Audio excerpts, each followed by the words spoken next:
Alive on the Mounjaro, it's on the pen alive, with your host David Knapp.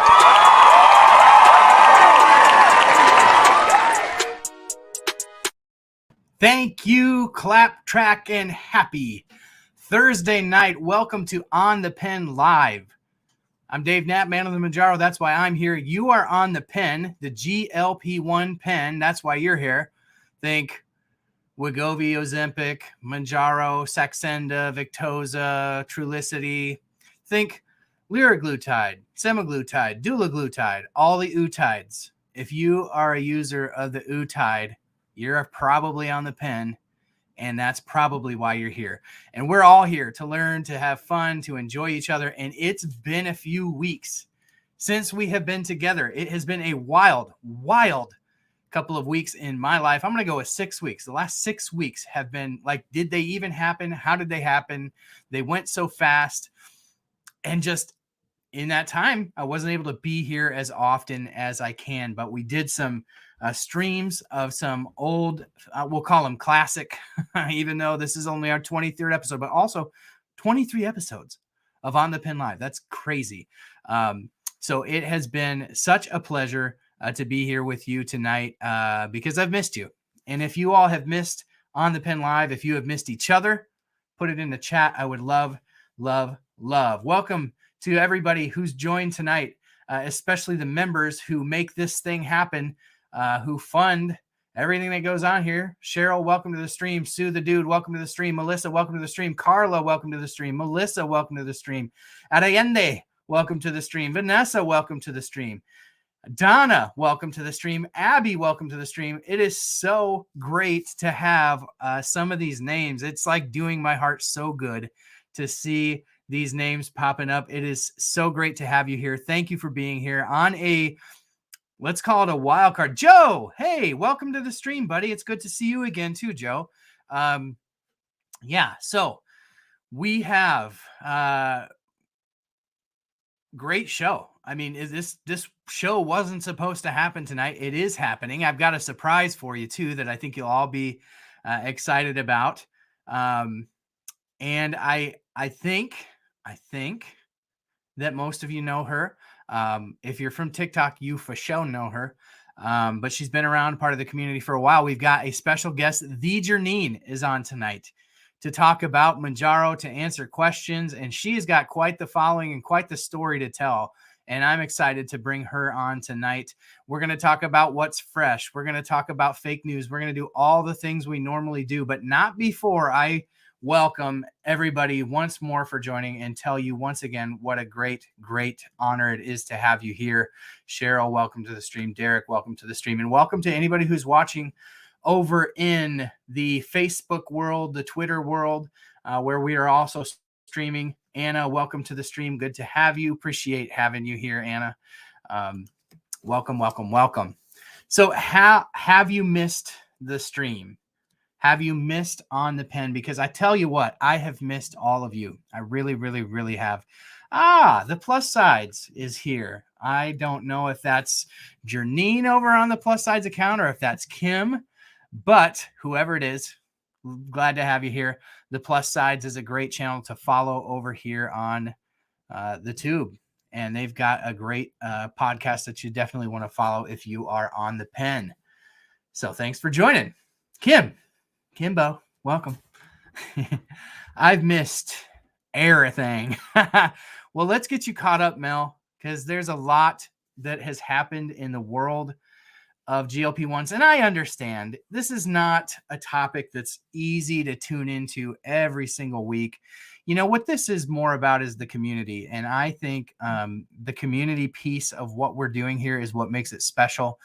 And I think we all feel it a little bit when we're away from each other. And this has been a uniquely hard time to be away, because there's a lot of people who have frustratingly lost access to their medication, who are looking in other directions, who have questions, who feel a little bit disillusioned, or there's just some of us who have just hit that point in our journey where we're just kind of done. You know, everything's lost its luster. We don't have the energy, the excitement that maybe we once had. And that is what I hope tonight can help to light a spark again, because we all need that spark lit once again. We all hit those points in our journey, and we are here to lift each other up. That is why we're here. And I hope that that can be what tonight, at least the spirit of tonight, is about. Mrs. Bell, welcome to the stream. Good to have you here. Miss Tatman, welcome to the stream. Hit that like button. That's for sure. Yeah, we love that like button. That basically tells the algorithm that this is worth tuning into. And this is worth tuning into because you're all the best part of this channel, especially those of you who are members of this channel who really support me and my efforts. And for those of you who like, comment, and share, do all the things that help everybody learn about Man on the Mounjaro. The Plus Sides Podcast is a big fan of On the Pen, and On the Pen is a big fan of the Plus Sides Podcast. If you missed it, I can't imagine that you did if you're on the Pen. But the Plus Sides Podcast had a very special guest a few weeks ago. They actually landed me, the Man on the Mounjaro. That's not what you thought I was going to say. They did land me, but a couple days later, they landed somebody named Rosie O'Donnell. I don't know. Apparently, she's an actress. Some people refer to her as Betty Rubble. She may have had a talk show of her own. I don't know if it was as big or as cool as On the Pen Live. It couldn't have been, right? But apparently she was a big deal, is a big deal. And yeah, they had Rosie O'Donnell a couple days after they had Man on the Mounjaro. So yeah, very cool. Kim is a go-getter, and it's been a pleasure to get to know her and her crew over at the Plus Sides Podcast. That would be episode 12. Vanessa just got a 10 milligram box, feeling like the pharmacies were holding them back until the OG coupon expired. You may be onto something. There may have been some shenanigans going on. Are we going to do songs tonight? Are we doing that? Am I singing tonight? I've got a lot of energy tonight because it's been a long time since we've done this. So I've got pent up penner energy. Got the big pen energy. This is gonna spiral fast, folks. So yeah, the 10 milligram. I actually got the pet 10 milligram too. So like a little update, a little life update for Dave Knapp, Man on the Mounjaro. If you haven't had the chance to follow along on my journey, I've been trying to keep up with shorts, but I've actually done a couple updates on my channel in the last couple of days on my own journey. So I did titrate up to the 10 milligram. Don't worry, Melissa. I know you're already having a mild panic attack. It is in the locked position. I cannot accidentally trigger this. But I'm on the 10 milligram, so up from 7.5. And this was my first week on 10 milligram. And this is the first time that I can honestly say that almost 7 days into it, and we're going to take the shot. By the way, biggest super chat of the night gets to pick where this shot's going tonight.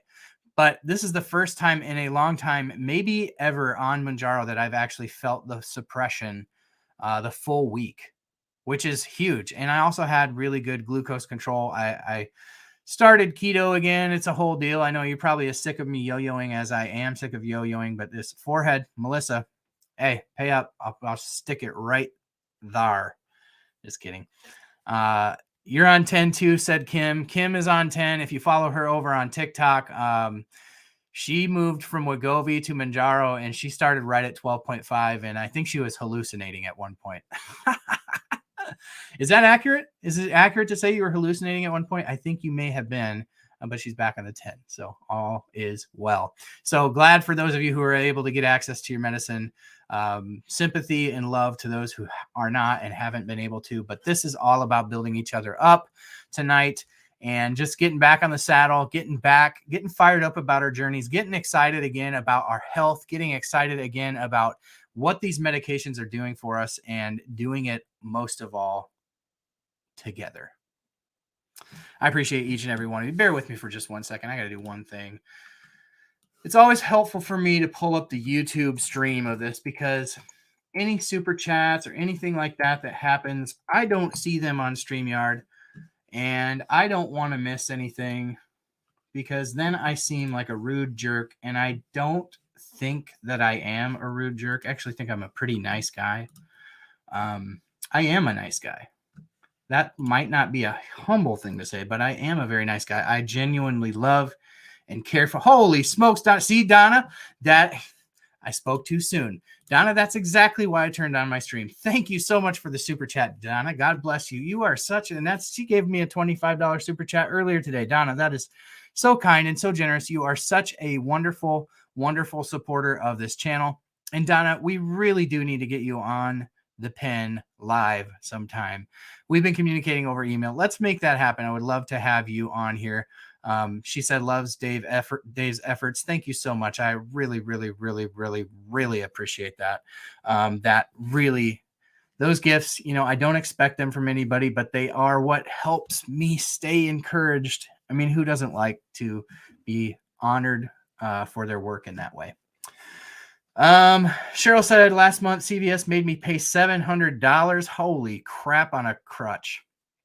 That's a lot of money. Cheryl, I hope that gets better for you. That is a lot of money. But the medicine is also a miracle. It's a miracle medicine. So I'm thankful that you were able to afford that. I hope that you don't have to pay that forever. I'm going to guess did your coupon expire or something like that? Sherry's flexing with her 90-day 5 milligram fill with 0 copay. That's awesome. Well, hey, I tell you what, it is so good to be here. We've all got a lot to say, and we will get a chance to say it. I am going to, you know what I'm going to do for you all? Just because I loves you. Just because I loves you. I'm going to scroll this across the bottom of the screen and remind everybody that we'll hit a time in this stream where you will be able to call in at 1-833-TIRZEPA, and you'll be able to share your thoughts, your feelings, your opinions, or you can cuss me out. Wow. But don't get me banned on YouTube. So yeah. Awesome. Ebony said, did anybody get a notice from Caremark that some were going back to PA in August? Yeah, I mean, the insurance companies are pulling all sorts of nonsense right now. All sorts of nonsense. Sherry said, going to pick up my 90-day 5 milligram tomorrow with a 0 copay, which is so awesome. Cheryl paid $25 today at Walmart. So, hey, it's back in your favor. If I were you, I'd be really curious to know what happened last month. But let's get into what's new. What is new in the world of GLP-1 medications? There's been a lot that's happened since the last time we got together, and we're gonna try to fly through some of it, but there's a lot of information, but we're gonna get into it because there's a lot that's fresh.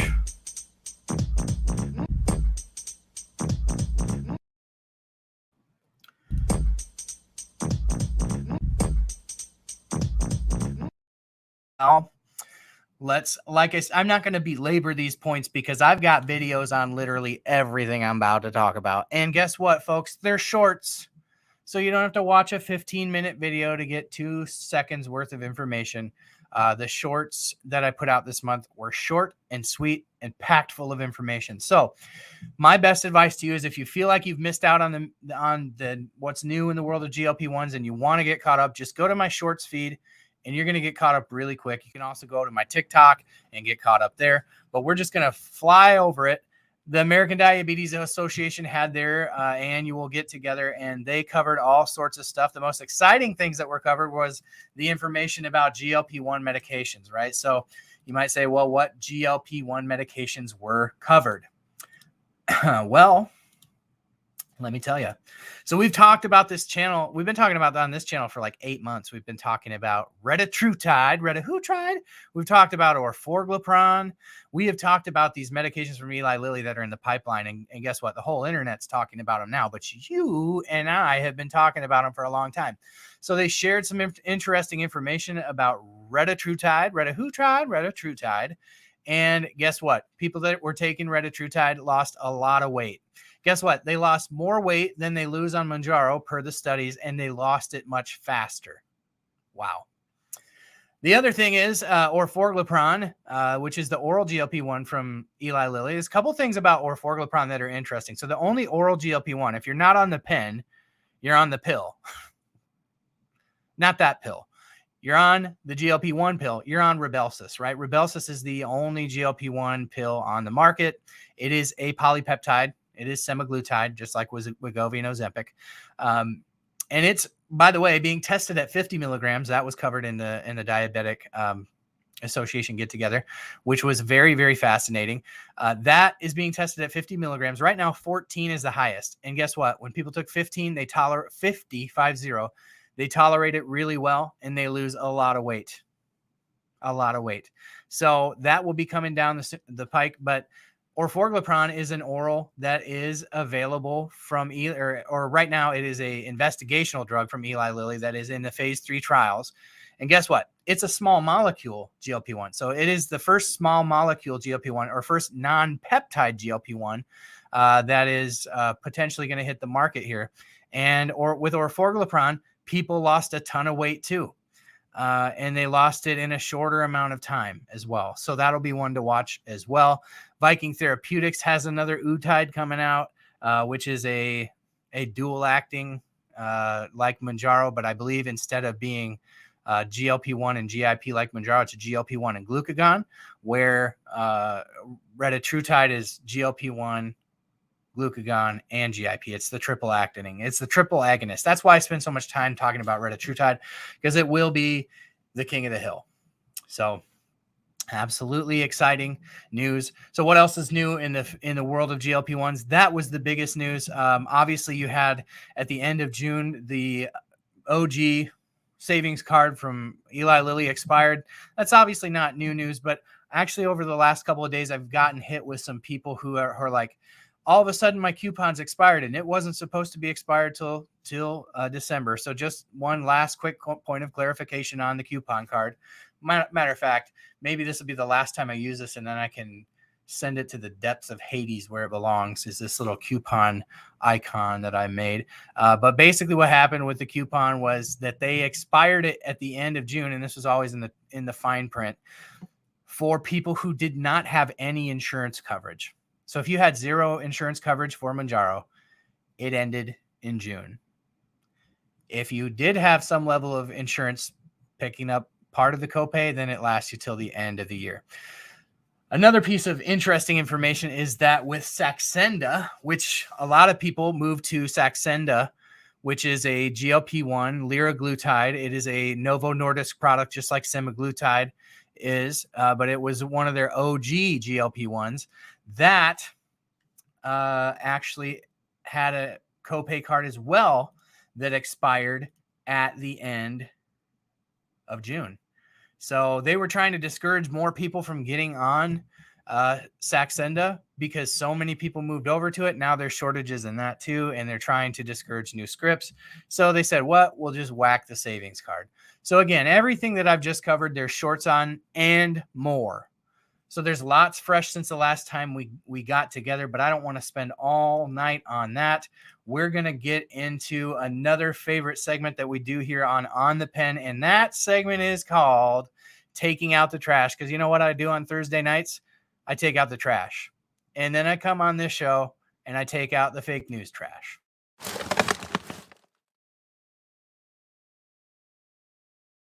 So the fake news. What is the fake news that's going around in the world of GLP-1s?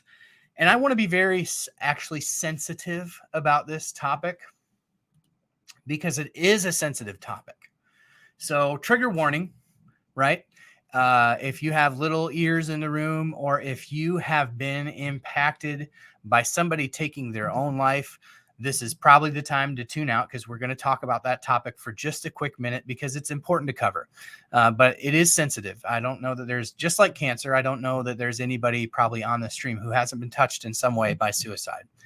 And so we're going to talk a little bit about some news that came out of the European Union.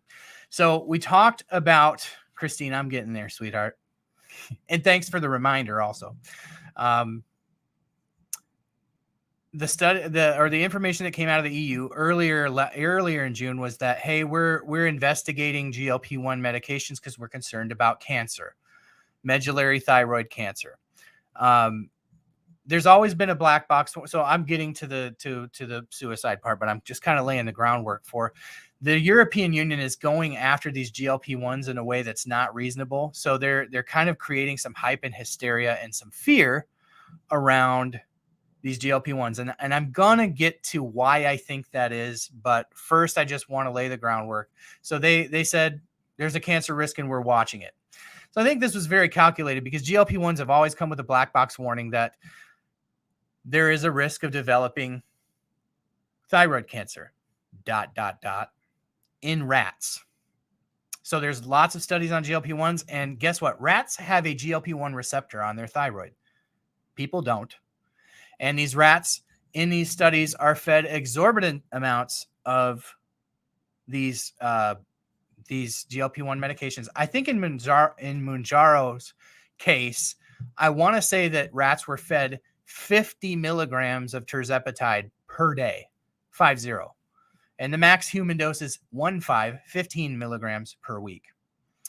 And as Melissa thankfully points out, as I did in my video, 13 cancers are associated with obesity, right? So we know the risk of being obese, but they're glomming onto this, okay? So let's set that aside. Last week, the European Union flagged GLP-1s and said that they will be monitoring because people have allegedly had suicidal thoughts while on Ozempic and while on Saxenda. So I have thoughts. The first thought I had is they flagged this because two people in Iceland reported having suicidal thoughts while on Saxenda and Ozempic. I'm not discounting these two people's journeys because that sucks. And anybody who is struggling with mental health issues, don't do it in silence. Please reach out. Call the suicide hotline. It is a very, very serious issue, and I do not mean to brush this under the rug. But for the purposes of this conversation, I want to bring a little light to why I think they're saying this. Because two people out of the millions and millions of people that are taking a GLP-1, right? The European Union, part of the European Union, are other European countries, and many of these European countries have, holy smokes, you got to be kidding me, Mrs. Bell. God bless you. That is so kind and so generous. My goodness. You're going to get me all weepy here. Thank you so much for that gift. Oh my goodness. You guys are so wonderful to me. I got to compose myself now.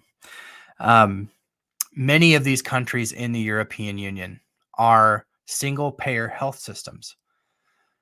And as single-payer health systems, these countries simply, just like these insurance companies are, like in this country, insurance companies can fight back. They can do the prior authorization stuff. They have levers that they can pull so that they don't have to pay for these GLP-1s. They can change the formularies.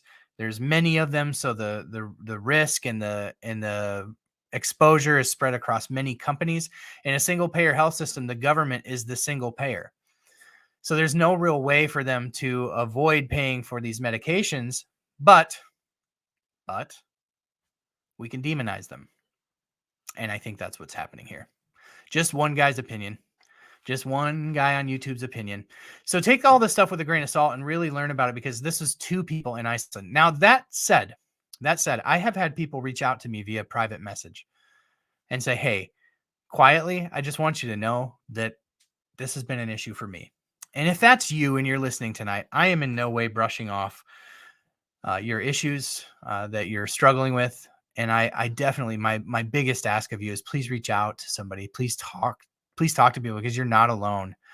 You are definitely not alone. And I think it was Melissa. Gosh, it's so great to have you back, Melissa, because you bring so much wisdom. Be honest and open with your providers if this is something you're struggling with. Do I think this is a risk with GLP-1s? No, I don't really think this is a risk. This is just one guy's opinion. I think that there are many, many people who struggle with mental health. And I think that when you start, people who struggle with mental health and then they start a new medication, there's a ton of anxiety around starting a new medication, any medication, and especially GLP-1s. Yes, and great point, Kim, with the Plus Sides podcast. It's not your fault. Just like the broken biology of obesity, there's broken biology in your brain too. And we can fix that. We can fix that.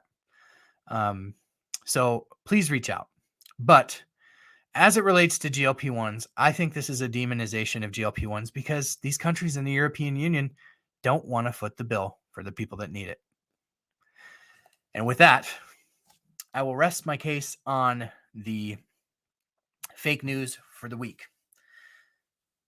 Whew, kind of a heavy topic. Thank you again, Mrs. Bell. Thank you, Donna, for the super chats. They both gave, well, Mrs. Bell is at $50. Donna was at $49.99. So technically, by a penny, Mrs. Bell has got the injection at this point. Gosh, it is so great to have you all back here. Melissa said it's so important not to feel worse just for feeling depressed and anxious. Absolutely. Absolutely. It is a heavy topic. And in no way do I mean to make light of it or brush things aside or say that this is definitely not a thing. You know, people struggle with mental health, but people that drink Mountain Dew struggle with mental health. People that breathe air struggle with mental health.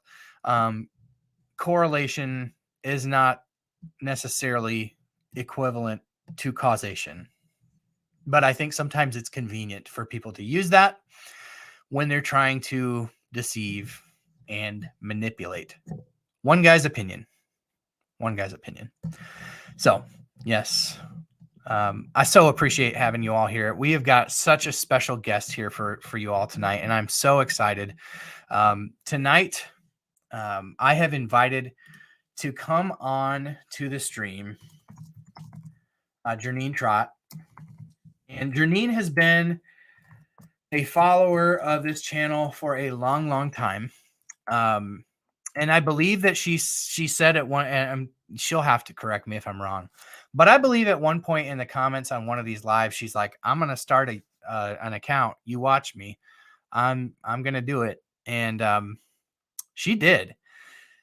And she not only started an account, but she blew up on TikTok. And I'm a TikTok noob. And so I kind of feel like when I really went over seriously to TikTok like a month ago, like I didn't get serious about making content over there or even wanting to be there until about a month ago. And I've really enjoyed my time on TikTok. That's why you all got the content you did this month, because TikTok makes it so easy to make a short video and to make it look good and to smooth my face out and make me look 10 years younger, to take care of my Ozempic face. You're going to tell him, Janine. But so as I went over there, you know, Janine has like 10,000 followers over there. And I felt like, you know, she would invite me into her live streams. She would shout me out on her lives. And I felt like I was in Janine's house. When I'm on TikTok, I'm in Janine's world, and I'm in Janine's house. And she has been such a gracious host to me over there. I am so excited to have Janine over here on YouTube tonight, because I feel like YouTube is kind of my house, at least for now. This is where I'm comfortable. See, it is my house because I got my TV, I've got my lamp. But this is where I feel comfortable. This is the audience that I feel comfortable with. These are the people I feel comfortable with. And Janine was one of them from very early on. And so she's been kind enough at the last minute to come on the pen tonight. And if you're ready, Janine, I would love to bring you in so that we can have a conversation with you. Are you good to go? She's looking at me like she's good to go. I'm bringing you into the stream. Welcome. How are you tonight? Welcome. Hi. Good evening, everyone. Thank you so much for being here tonight. I mean, this was like as last minute as it gets, was it not? It was. I was literally, nobody wanted to see me before this, because I think I responded. I'm like, give me 10 minutes. I need to put on some makeup and make some protein coffee. Well, you look radiant. If I could look that nice after just waking up, well, I couldn't. It wouldn't happen. There's no amount of coffee or makeup or TikTok filters that could possibly do the job that would need to be done. So thank you so much for being willing to do this at such a last minute. It was last minute for me. So we were supposed to have the last ball game of the season tonight with my boys. And all of a sudden the clouds rolled, like literally we're loading the car up and the clouds are rolling in, the temperature's dropping, the thunder's rolling, and it didn't happen. So I was like, I turned to my wife, I was like, hey, I could do my live stream tonight. She's like, well, I guess you could. I was like, I don't have a guest. I'm not prepared. I haven't done it in 3 weeks. I'm doing it. That's how I roll. That's how we roll. We're easygoing. So thank you for being easygoing tonight, because this was way last minute. So on my end, I don't know I don't know how this is all going on your end, but I lost you for a quick second, Janine. Here I am. Thank you for being here. It's so nice of you to have joined. Yeah. No, you know what? Thank you. Thank you so much. You know that I am such a... We're losing Janine again. I don't know if it's probably my connection. If you're in the chat, can you just let me know? Carla said I look great in makeup. That is here I come. Sorry. That's all good. It's all good. Sometimes StreamYard can be a crapshoot, and that's what doing this live. Sometimes it do be like that. And you just learn to roll with it. But thank you for the invite. I have been following you since I started Mounjaro. My first injection was January the 17th, 2023. And you and the community, the Discord, just really motivated me and encouraged me on my journey, and still, to this day. And I just thank you for inviting me to your house, because YouTube is your house. For now. But if you are here and you, I need to link you in the description. I think you're at the Janine, right? THEE Janine, at the Janine. Correct. So if y'all could just take a minute, I'm going to put that in the description when we're done, at the Janine. Type that into your YouTube search and make sure that you give her a follow, because I'm sure, and we're going to get into, if you're okay getting into it, Janine has had quite a journey on TikTok over the last week and a half, and we don't need to spend a ton of time on it, but like, I feel like with our health journey, here's how it goes for me, Janine. When life gets hard, when things in life happen and life gets a bit stressful, things get a little bit challenging, the first thing to go is my health journey. Like, that's the first thing that seems to suffer for me, is my health journey when life gets a little bit crazy. And life has gotten crazy for you over the last couple of weeks. And so if you wouldn't mind, we don't have to dwell on it, but I want people to understand like what your life has been like for the last couple of weeks. And then also like what it has taken mentally to just stay in the game. Yeah. July 4th, celebrated the 4th, and I woke up early.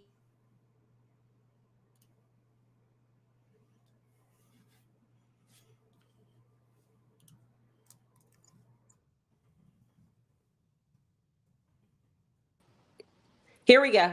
Okay. Sorry. StreamYard is just acting wonky. But I woke up the early morning, July 5th, and to a notification that TikTok had permanently banned my account. And I have almost 13,000 followers on TikTok. And I literally was like, what? I could not get into my account. I couldn't do anything.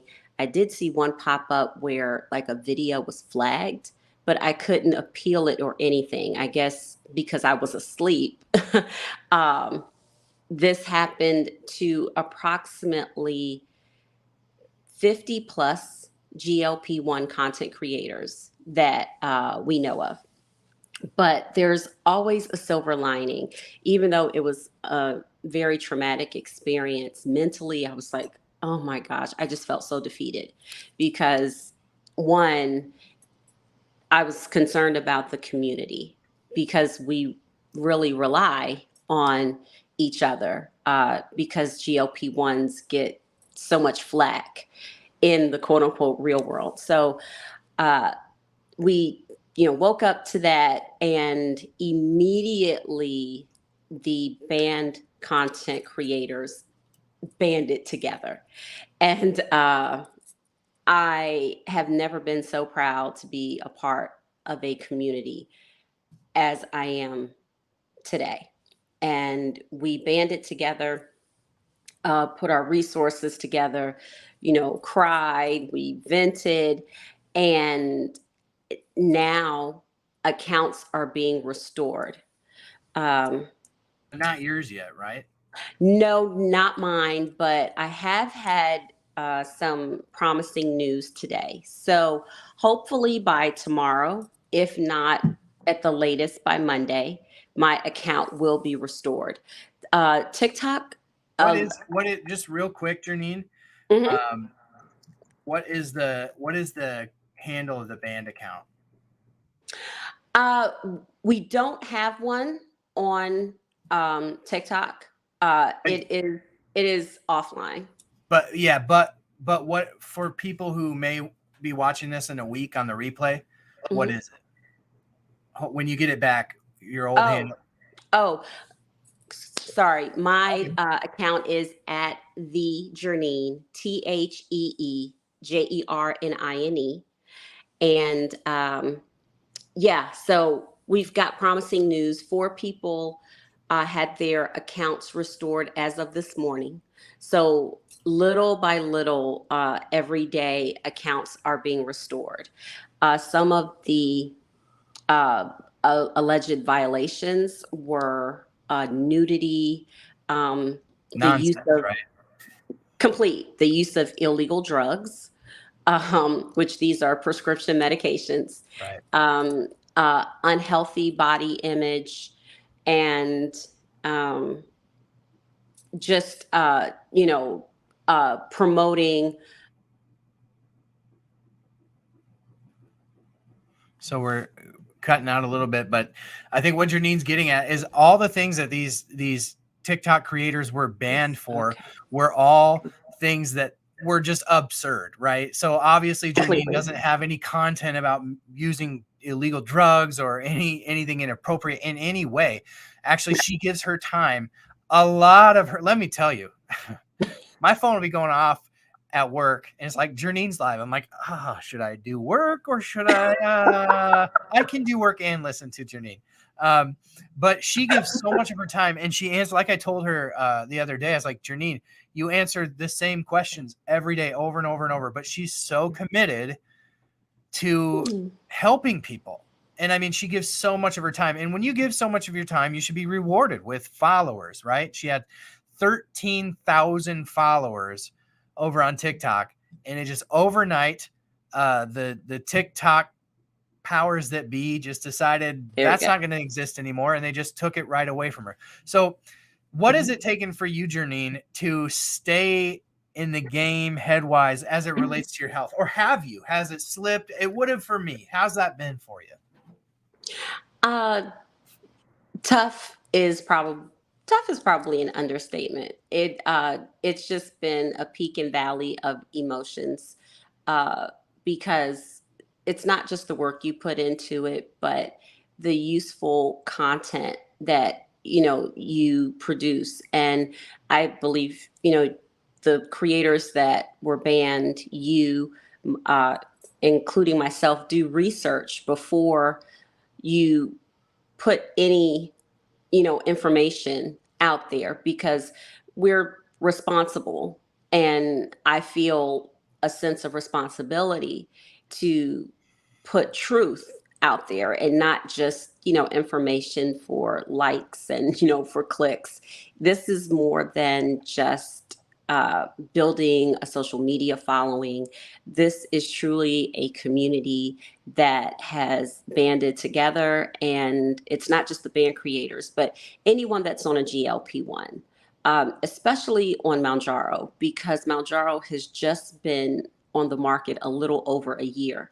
So those of us that are on Mounjaro and started before May of 2023, we're almost like test babies in a way, because you have the clinical data, but it's one thing to have the clinical data and it's another thing to actually live with these medications. And I think you and I say the same thing. It's one thing to get the prescription, but it's another thing to actually live with these powerful and life-changing drugs. Yeah. And so you and I are like solidarity because we're both type 2 diabetics. Yes. So we're sometimes when you're on social media, sometimes feels like we're in the minority of people who are using it, which is fine. Yeah. I mean, people who are using it for obesity are using it to not become type 2 diabetic. Anna, thank you for becoming a member. God bless you. Good to have you. But we are type 2 diabetics.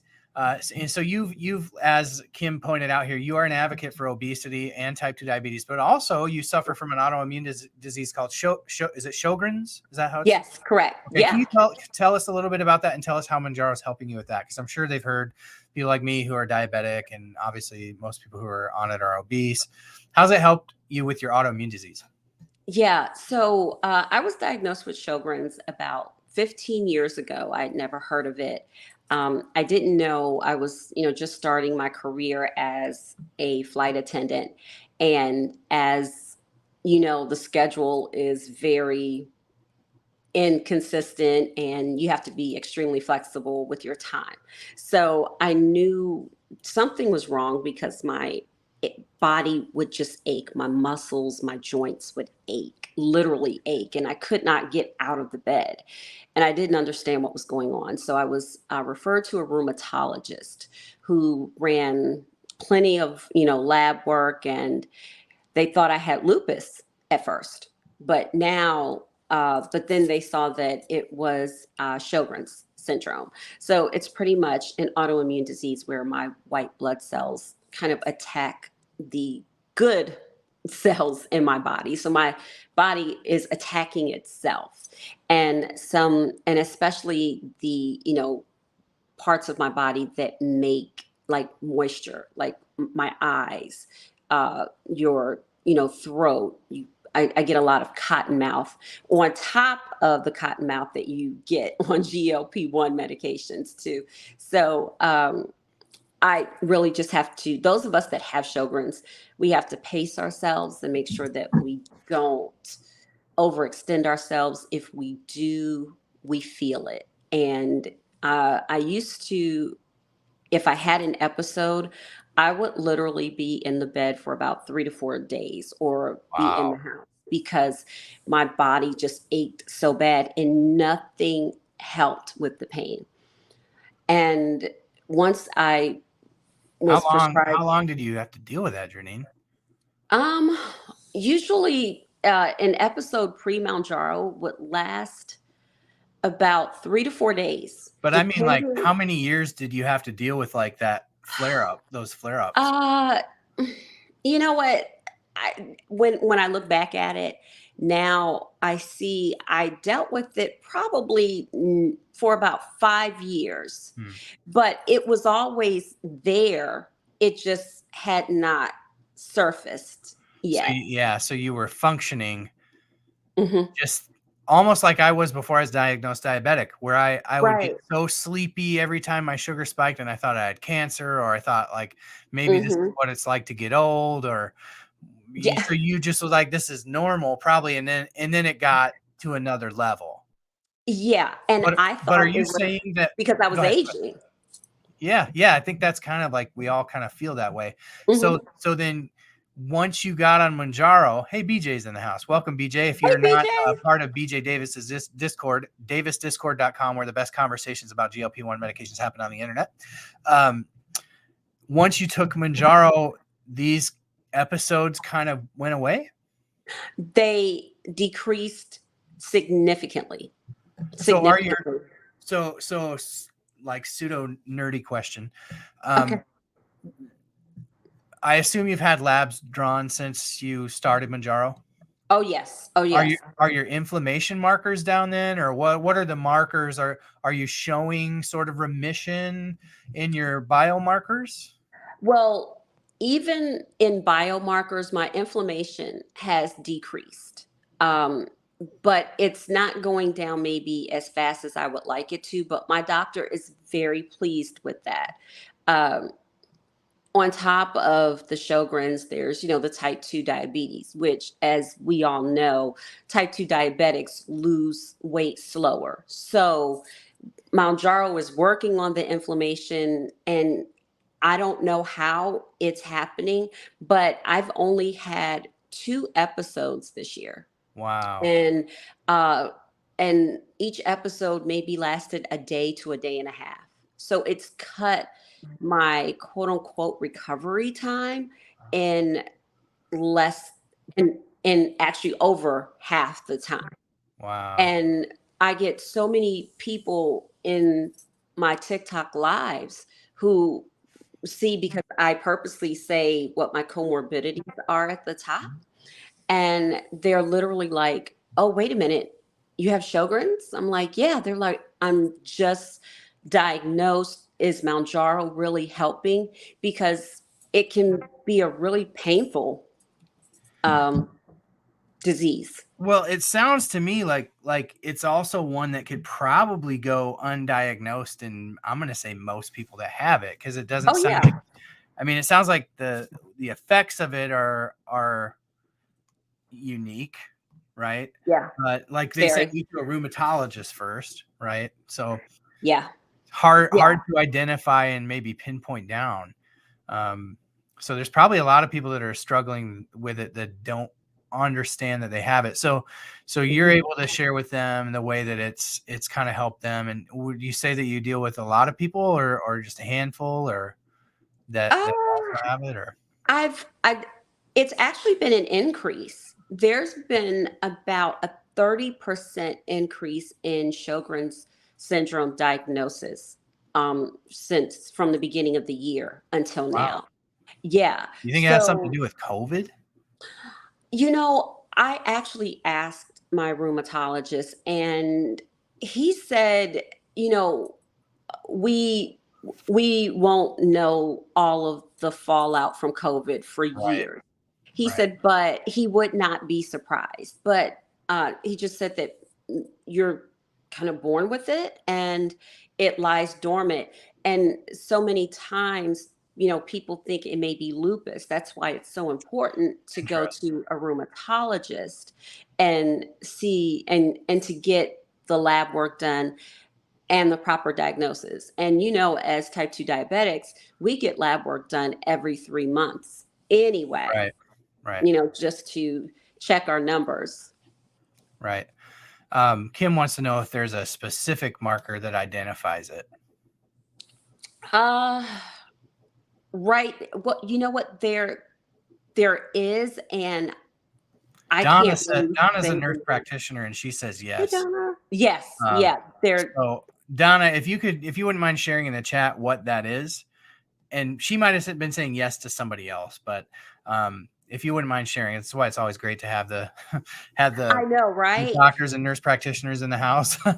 Always. And can I just say that I send so much love, I mean, to the medical community, but especially nurse practitioners. Yeah, They are the heartbeat of this of like the US healthcare system. yeah, And it's thank so you, Donna. accessible, right? Yeah, beyond accessible. And especially when you're on a GLP-1. Yeah, And I don't know, Dave, if you feel the same way about this, but I believe that if you're on a GLP-1, you need to have a telehealth visit or go in to see your doctor every 4 weeks, because your treatment is so fluid. And even though I go every 3 months to see my primary care physician, who originally prescribed me Mounjaro and did my prior authorization, I do have a telehealth provider who's more of a specialist with GLP-1s. So she's managing that aspect of my care as well as my primary care. But I see my telehealth physician every 4 weeks. wow. So And yeah, I mean, I I think it think makes a difference. yeah. So I have not seen a doctor that often, and I'm type 2 diabetic. I think I think the big reason that one could argue for being seen every 4 weeks. I mean, I would frankly just not do it. I'd be too annoyed to do that. I'm too busy. But and I shouldn't say that. I mean, if I had to, I'd do it. But it's Mhm. like with life and everything, I'm kind of glad that I Yeah. get a little bit of a leash to check in with my doctor when I'm having issues. But I think maybe the big reason for that is because these GLP-1s hit different with every single person. Like Yeah. one of the most common questions that I get when I Yeah. do a live stream on TikTok where here we've got 47 viewers right now, but on TikTok you go on there and you'll have 100 in like 3 seconds and you're getting hit Mhm. with 80 questions. The most common question that I get asked is Mounjaro or Ozempic, Mounjaro Yes. or Wegovy. And I'm just like, I don't know. I mean, I can tell you, I can tell you what the clinical trial said, but Yeah. the clinical trials are just a broad-based paintbrush. These GLP-1s Correct. are going to hit every person with everybody's biology different. That's why, all the talk about like, where should I inject? Same thing. Like, Mhm. it depends on your biology. It depends on how bioavailable the medicine is, where you inject, and that's not the same for And everybody. correct. And the receptors for in each injection site. But you're starting to do TikTok lives, and it really is rapid fire Yeah. over there. I mean, like the questions are just coming I at thought you. I thought this was fast, Oh and no. then I went over to TikTok and I was like, oh my gosh, how does Janine do this? But you do It's it every Yeah. day. Well, you know what? Kim actually, from the plus sides, Yeah. actually helped me. She said, you need to go live. And I said, no, I don't want to. She's like, no, you need to. And I went in as like one of her lives, kind of like we're doing now. And at the time, I believe she had almost 300 people. And this was in the morning. The highest Kim, by the count. way, I'm just gonna real quick. Kim Yeah, is, if you want to find her over on TikTok, it's it is now DMF. DMF for dinosaur monkey farts because her kid named Yes. it DMF. Kim. Yes, Kim Mounjaro, I believe. Kim can put that in It, the chat, and then can I'll she put put it that in the across. chat? But Kim runs the Plus Sides podcast, which Janine is a part of over here. That's the one that had Man on the Mounjaro and then Rosie O'Donnell Look, on. So that yeah, was so funny how that happened. I mean, it was really so not planned, but it was planned like when serendipitous. Yeah. yeah, I mean when we were able to schedule you, we were like, this is a get. This is a get. And we were so excited and we're like, oh my goodness. And that night I had to go and fly. And Dave actually filled in for me as one of the co-hosts. And that night I was at the airport and we have like, it's almost like a mini city underneath of Concourse A here in Atlanta at Hartsfield Jackson International Airport. And I was sitting standby where I have to have my bags ready and I'm ready to go. And literally Kim called me, and I'm not sure if we manifested this or prayed it, but we we said when we started this, when we said we're going to get Rosie O'Donnell. Well, we just said it in passing, like never thought it would happen. Well, somehow we that day on TikTok, people started tagging her. They're like, "Hey, Rosie, can you please be on this podcast at the plus size?" Well, Rosie responded, Wow. and it's like, what? And Kim called me, and I was sitting at the computer, and I'll never forget it. I literally screamed, and everyone all these other flight attendants just turned around and looked at me like, is she okay? Is she having a medical episode? She was like, Rosie said she would come on. I'm like, no way. She was like, no, she did. I'm like, what? And I literally screamed. And that was on a Monday night, and we interviewed her that next day, Tuesday at 10 a.m. Eastern time. No, I'm sorry, at 1 p.m. Eastern time. It was 10 a.m. her time. Wow. And we didn't ask her one question. She Went. just talked. Yeah. Yeah. So And awesome. It's such a yeah, great episode. you know what? Your episode, her episode were some of the, top rated episodes for us. And the fact that Yeah, she had well, don't get been it twisted. The Rosie no, O'Donnell video has like 30,000 views, and mine has like 500. no, but I mean, But I but appreciate the sentiment. no. Look, but you know that we actually got a lot of positive feedback from your episode. People really enjoyed it. But Awesome. the fact that Rosie has been on Mounjaro since Right. December, And actually she's not since afraid to talk about it. Like so many of these no, celebrities are like, they could show up and they're 25 pounds lighter than the last time they were on camera. And it's like, no, I'm not on Ozempic. And Rosie's like, I'm type 2 diabetic. She just says it. She's the type of person, not like forget the yeah, celebrity aspect of it and right, forget whatever you think about her because she's kind of a polarizing figure. But yeah, she is just out there. Rosie mhm, is Rosie. yeah. And She's you got to respect that. backed her for that. But the fact that she was so forthcoming about her health, Right. she had been on 2.5 milligrams of Mounjaro since December 16th. She just recently got moved up to 5 milligrams, Wow. and she proudly says, "I'm a slow loser. I have lost like 30-ish pounds." And she said, "Yeah, I may only lose a pound a week." She said, "But that pound a week adds up by Yeah. the end of the year." Just And like when you're gaining. Like you start the year and you end up 30 pounds heavier and you're like, what? heavier. Yeah. How many I know, times has that been right? the case, right?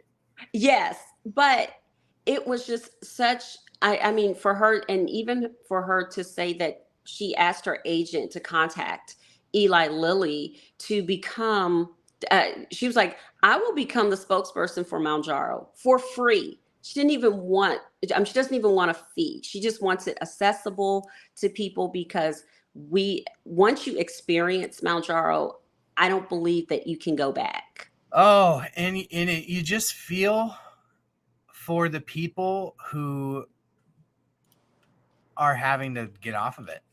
I Yeah. talk to people every single day who's like, I've lost, maybe 70 pounds, but they're like, I've got 50 more to go and I can't get it anymore. And I'm terrified. And you Yeah. just do really feel for those people. I find myself like saying this and shaking my head as I say it, but I feel fortunate at times to be a type 2 diabetic Yeah. because I mean, obesity is the thing that probably, genetics are a part of it and, environment, all that stuff. But, the obesity is what leads to the metabolic dysfunction that leads to the diabetes. You've got to be being genetically predisposed doesn't help. But you know what I'm saying? Like if we can treat Yeah. the obesity first, like these people would not become diabetic, a lot of them. And so, Correct. yeah. And Correct. Kim said it's the first celebrity that's type 2 to say it, and it should be everyone. And I know that they've got that Anthony guy. Is it Anthony Anderson, who is for Novo Nordisk? yeah, and actually Yvette, she's my sorority sister. She's with Anthony, and their spokespersons for Novo Nordisk, and Eli Lilly, doesn't really have anyone. But even what we're learning now is that type 2 diabetes, Dr. Michael Albert was even saying really type 2 diabetes is like a metabolic disorder also, because you're not producing enough insulin. So we're, finding that Mounjaro is treating so much. As we all know, it is now under, clinical review for addiction. Yeah. It is, obesity and type 2 diabetes. They are so closely linked. Mm-hmm. And the fact that now access has been decreased significantly ever since the as we call the OG savings card, where Right. that was the savings card from the onset, where it was $25. There was no insurance required. There was no diagnosis code required. That ended on 6/30. And you would not believe how many comments I would have on my post, or people coming into my lives who were under the impression that that savings card expired December 31st. And they went to the pharmacy July 1st, and Yep. the pharmacist Gobsmacked. Yeah. was like, "Oh yeah, well, your prescription is $500, $440." Right. What? Yep. And it's been traumatizing, to say the least. And that's one thing that we are attempting to advocate for. And I know, you're advocating, for that too, is this medication can help so many. And Dr. Myra Mochi, who is the CEO of Join Mochi, one of the premier telehealth practices in the United States, even said, as of right now, there are only 100,000 people on Mounjaro in the United States. Wow. Only 100,000 people I are would have on guessed. Mounjaro. I would have guessed closer to 1 million than to 100,000. Yeah. Mm-mm. That's crazy. No. Wow. Yeah. So 100,000 people are on Mounjaro now. Wow. That doesn't give me a lot of hope for the obesity indication, and like, even with all these factories and plants they're building, that doesn't give me a whole lot of hope for the supply chain. I think, I know someone said that the Mounjaro rep was in their office today, and they said that What a gig that has to 15 be, by the way. The Mounjaro rep. Could you imagine just having everyone just fawning over Yeah. you? Like, That guy oh my lives on a God. yacht. He pops into a doctor's office I would want a yacht. month. Yeah. He's got one. Maybe two. I would want one because you're a representative for the number one selling drug of all time. Yeah. That's crazy. Absolutely.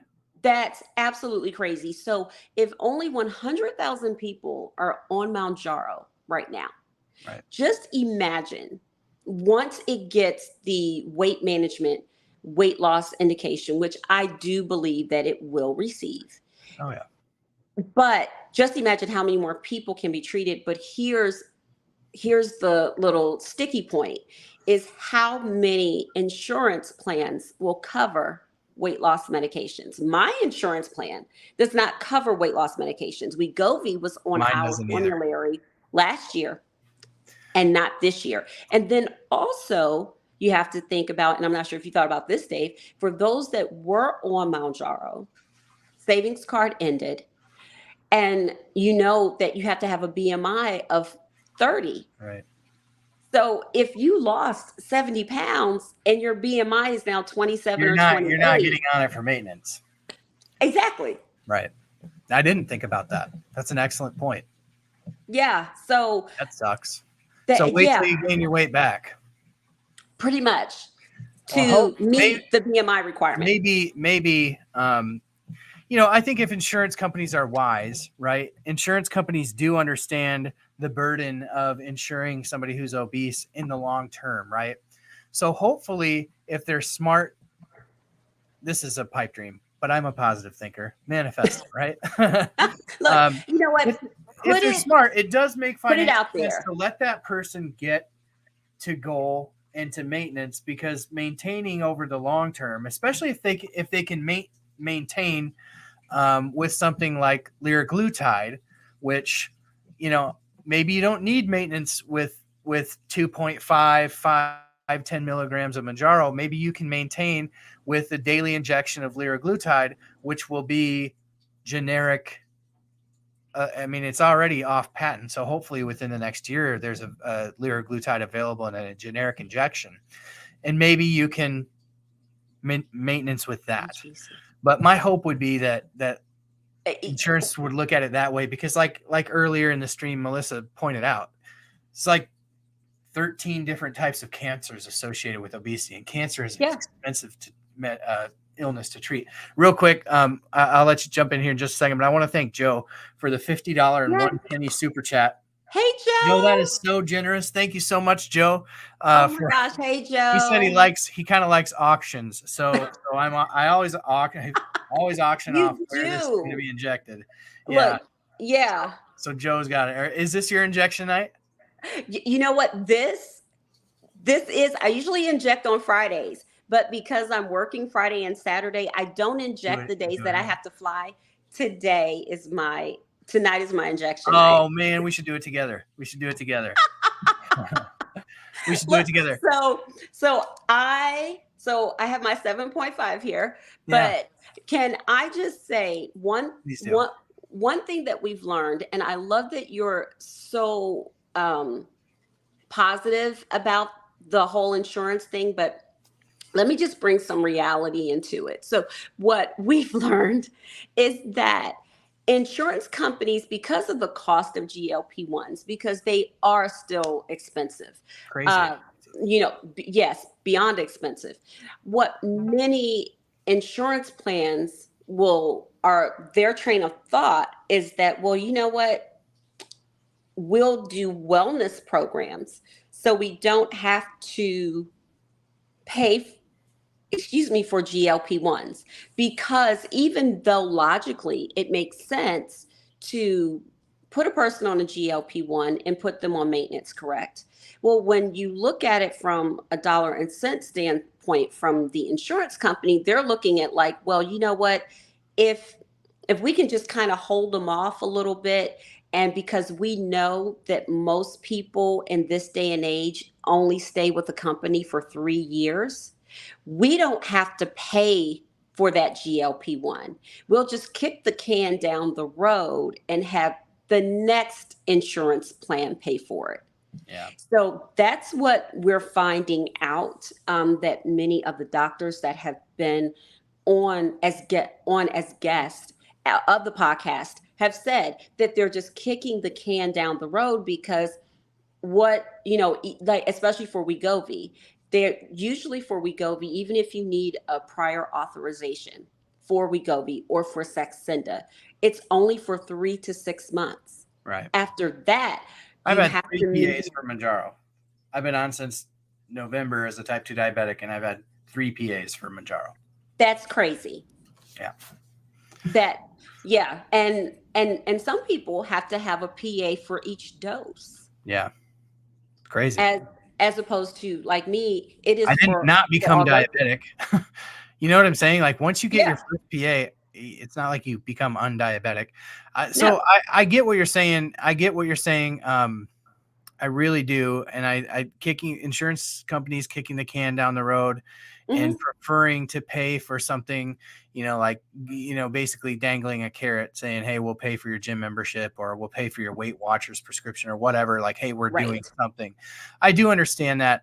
But I think the other thing that we have to consider too is that, these drug companies negotiate with these pharmaceutical companies. And as more and more medications come online, more and more GLP-1s, because this is exploding. We are literally at the advent of obesity treatment with polypeptides. I mean, they've been around, I think of like Byetta and the episode I did on the Gila monster, and the venom that came from the Gila monster that ultimately became Byetta. First GLP-1s.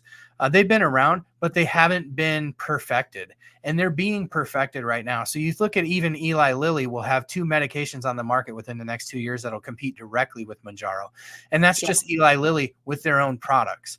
You can look at every major pharmaceutical company. The fact of the matter is that all of these big major drug manufacturers are going to have major polypeptide medications out there that all kind of do the same thing within a couple of months. And that is going to be great over the long term to drive down the price of these medications. So there's a couple things working here. You have the pharmaceutical companies working to get adoption and negotiating with these insurance companies, you have more competition coming online. Yeah. And I think you do see with what we're doing here. I mean, I've heard it in the Eli Lilly calls. I've heard it in the Novo Nordisk calls. What we're doing here is important, and it's making a difference. The fact that there's 50 people tuning into this over the course of the next week, 1,500 will tune into this. You go on a live, there's a couple hundred people there. There's, you have videos that, 250,000 people have seen. So if you think about what you just said 5 minutes ago, there's 100,000 people on Mounjaro. I think you have a video that has like 250,000 views. Yeah.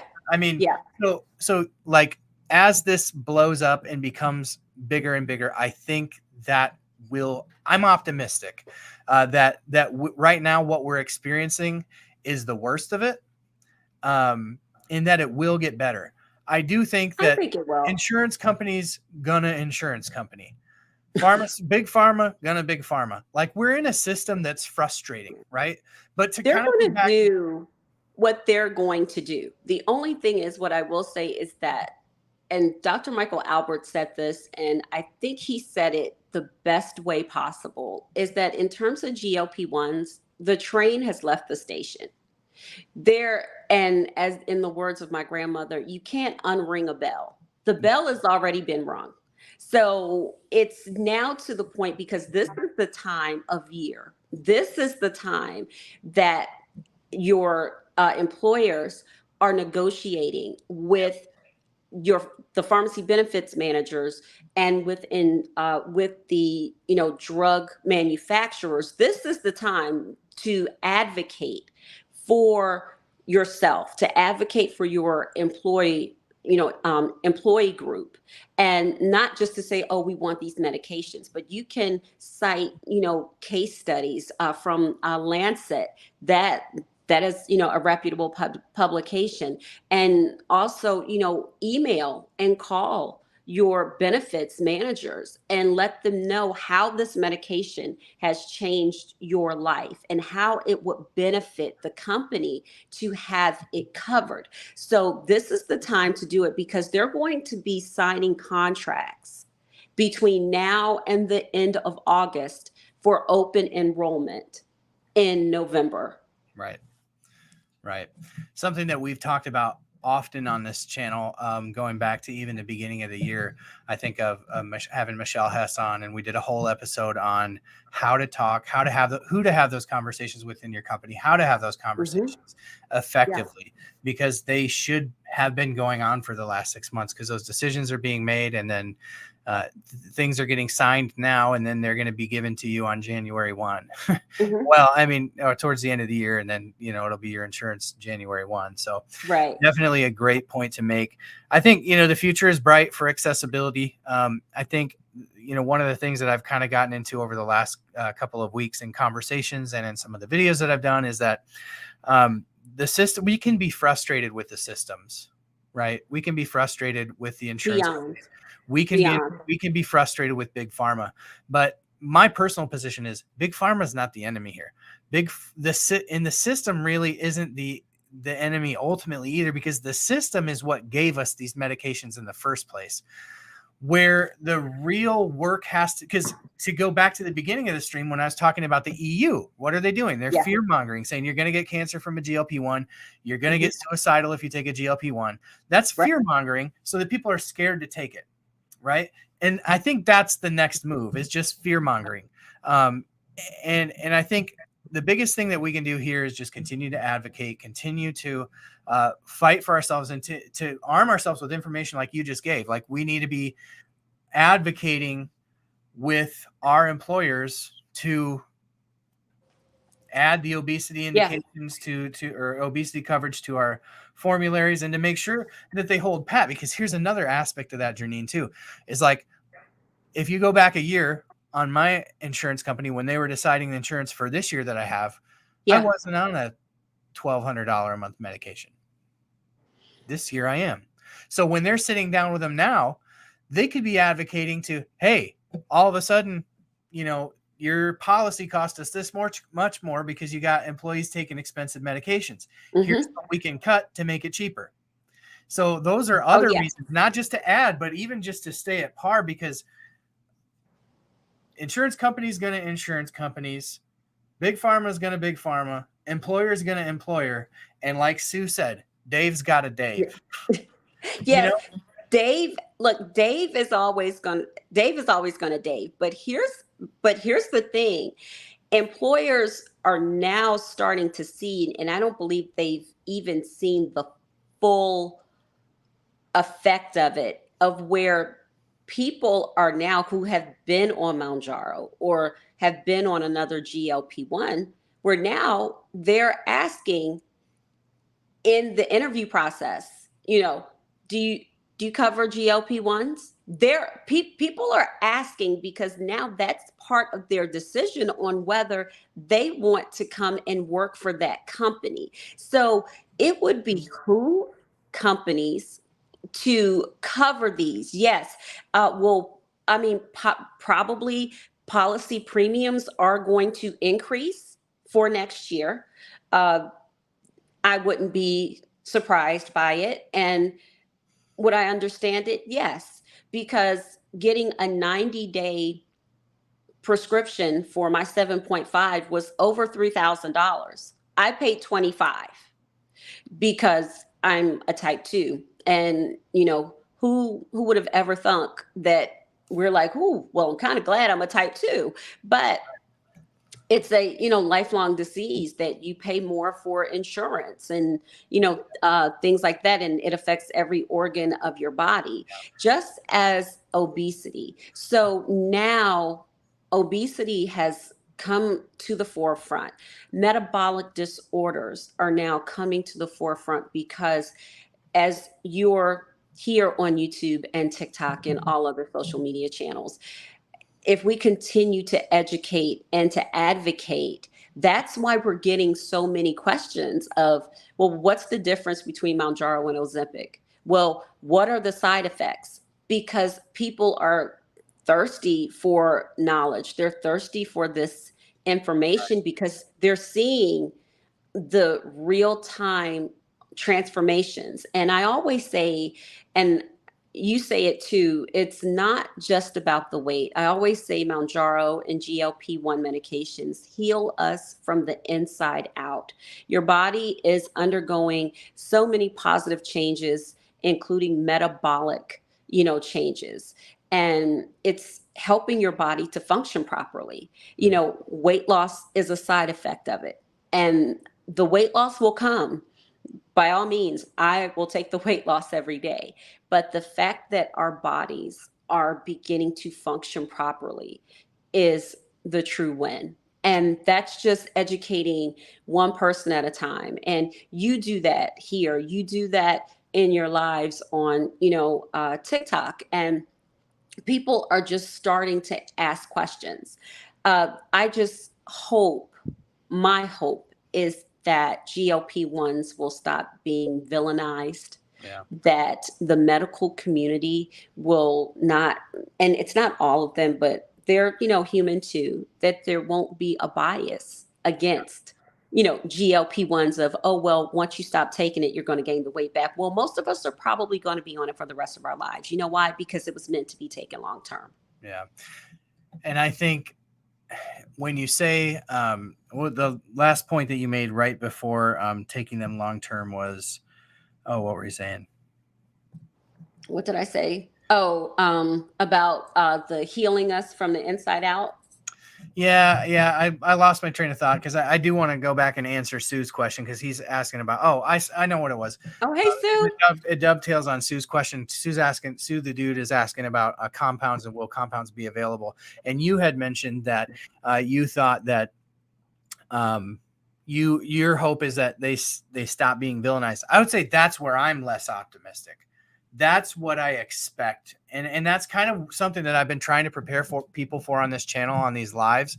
Mm-hmm. The second Ozempic face came out, I was like, wait, there's more.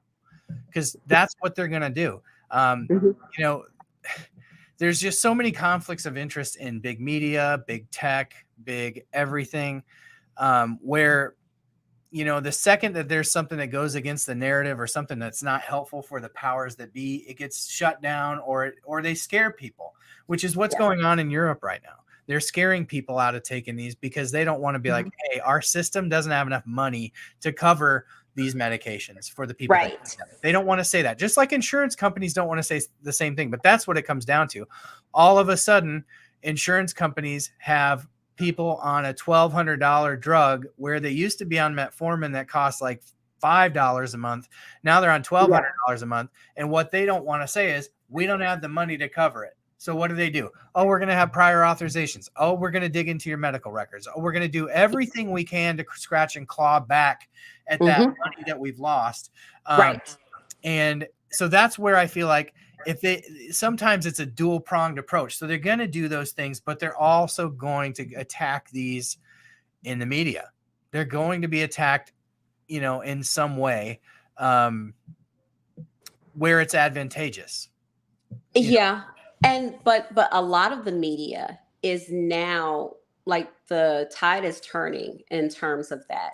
If you notice, like, the past month, the Today Show, especially Good Morning America, they scour TikTok. So there are members of the community that have been featured on Good Morning America, on the Today Show, and they're looking for positive aspects because many members of the media are on these GLP-1s. So now it's not like, okay, well, it's not that maybe they're taking the quote unquote side of, the insurance companies or big pharma.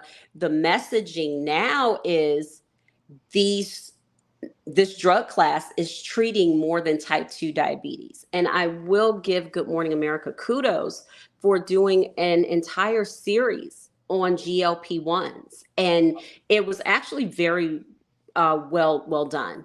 And it's making it difficult for especially those that work in like market access, in terms like pharmacy benefits managers, market access, all of that. As we all know, PBMs have been getting grilled on Capitol Hill. So, with not just their profits, but them limiting access to life-saving medications.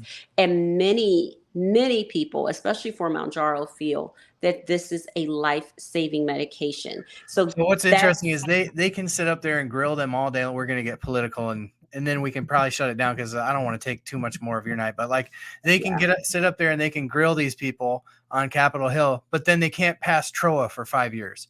So if the Treat and Reduce Obesity Act would just pass, then the private sector will follow the public sector, right? That's how it works. But they can't get that passed. So that, well, ground zero for any type of medical, like, drug coverage is Medicare.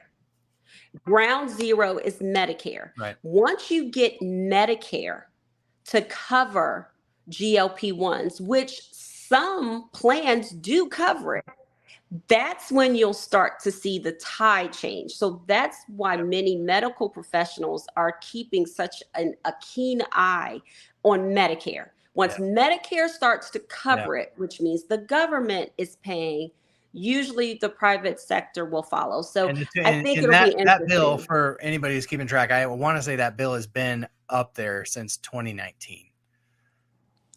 That's what my memory is telling me. It's been several years. So, okay, let's grill people all we want, but like, you do it. But it all comes down to money, and they're expensive medications. There's no way around it. And the people that put millions and millions of dollars into developing it deserve to make a profit. And the people that need it to live deserve to have it. So accessibility will remain a question that will linger, that we can talk about. And I love this type of conversation. This is we're nerds. That's what it comes down to. And when you meet another nerd, it's just fun. I mean, because it really is almost like a meeting of the minds. Yeah. But and really quickly, because I don't want to take up any more time, but what I will say is that that the World Health Organization declared diabetes as, as almost like an emergency. They're estimating what 1 billion people will be diagnosed with diabetes. by like the year 2030, if I'm Wow. not mistaken, 1 billion people. So there's an all out onslaught to combat diabetes as well as obesity, which the Yeah. World Health Organization has declared, I believe, back in 2011. And we can help so many people avoid that type 2 diagnosis Oh by my gosh, yes. to a GLP-1. Very Yeah. excited for some of these older GLP-1s to come off patent because that helps accessibility, and so excited for these new medications. That's why I spend so much time on my channel covering what's in the pipeline, because Yeah. what's in the pipeline is where the hope lies, right? The hope in our system, within our system here in the United States. The hope lies with competition. The Yeah. hope lies with patents expiring. That's where this stuff happens. And we can hope for the TROA, but we're hoping for the government to act. That's a big ask. And Nobody's holding their breath for that we're one. hoping that the media catches on. It sounds like some are, which is great. Hopefully, and that makes sense because a lot of Pfizer. You can't watch the news without seeing a Pfizer commercial, right? So some of that. Hopefully it all shakes out. I appreciate being here. There's a couple questions that I want to get answered here, and I'm gonna let you take them, and we'll just kind of do them rapid fire because Okay. Sue the dude had a question about compounds, and Hey, Sue. he was wanting to know, like, will they continue to be available? And I think he's citing, some of the lawsuits that came out in the past week and a few weeks before that with no, I haven't seen Lilly go after anybody, but definitely Novo is like, they're going hard after it. Are compounds going to be available for people who don't have access currently? From what we have learned from the Plus Sides podcast is, one, Novo is going so hard for compound pharmacies, which we understand, but Novo has so like bigger fish to fry because they need to be able to meet the demand of Wegovy. They need to be able to meet the demand of Saxenda, which they, stopped the savings card for Saxenda. And Eli Lilly now has, I think it's in, Concord or Cary, North Carolina.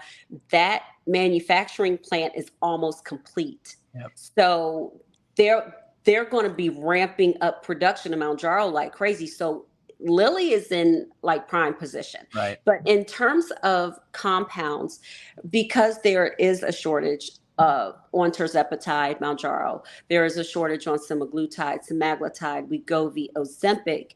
For right now, compounds will be available. They're looking at it being, available until the shortage ends. And even once the shortage ends, they have 3 months to still make that.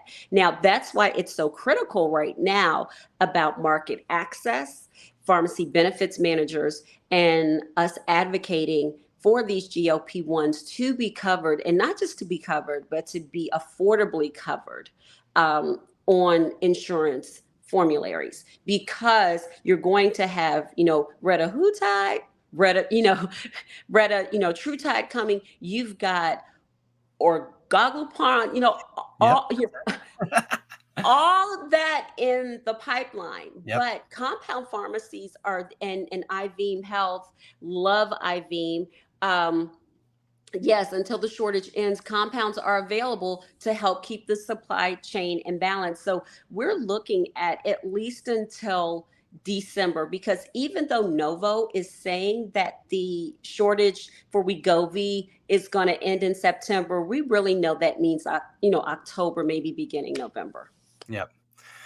I'm with you. I think that's something that we've talked about a lot on this channel is compounds are an option. You want to make sure that you're dealing with reputable doctors. If you're dealing with reputable doctors will deal with reputable compounding pharmacies. Yes. And we've covered a lot of that on this channel. So I don't want to beat it into the ground, but yeah, I agree that as long as these shortages are in, it's very hard for Novo to argue, which is what they're arguing in one of these lawsuits, is that it creates unfair advantage for the compound pharmacies that they're suing because they didn't have to go through the clinical trials and all that. But it's hard to argue that it hurts Novo Nordisk when Novo Nordisk doesn't have enough product to meet demand.